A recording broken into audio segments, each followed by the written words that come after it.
புவியிருப்பு விசையை கண்டுபிடிச்சது புஷி ஆனந்த். ஆமா ஆமா எனக்கு தெரியும். தொலைபேசியை கண்டுபிடிச்சது அலெக்சாண்டர் கிராம்பெல். ஆதோர்ஜனா. ஆமா ஆமா. விஜய் என்ன சொன்னாலும் ஒரு 10 லட்சம் பேராவது நம்புவான். இல்ல இதை நீங்க மக்கள் எல்லாம் கொச்சைப்படுத்துறீங்க. மக்கள் தாங்க சொல்றேன். மக்கள் தான் சொல்றேன். மக்கள் தரங்கட்டு போட்டீங்களா மக்கள் தான் சொல்றேன். யார சொல்றேன்? விஜய் அவர்கள், தளபதி விஜய் அவர்கள் என்ன சொன்னாலும் மக்கள் நம்புவாங்கன்னா, ஆமா அவர் உண்மையை சொல்றாரு, நம்புவாங்க. நீங்க சொன்னீங்களே பாம்பு கடிச்சா அப்படியே நில்லு, அசையாத, விஷம் ஏறாது.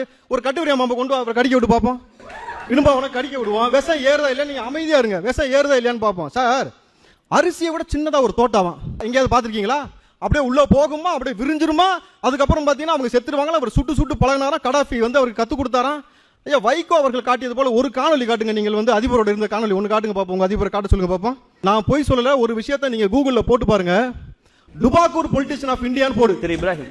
டுபாக்கூர் பொலிட்டிஷியன் ஆஃப் தமிழ்நாடுன்னு போடு. யாரு பேரை காட்டுதுன்னு பாரு. திரு இப்ராஹிம் காட்டுது அண்ணன் சீமான்னு காட்டும். சீமான்னு காட்டும். நீ பாரு. திரு இப்ராஹிம் போட்டு பாரு. போட்டு பாருயா, கூகுள்ல போட்டு பாரு.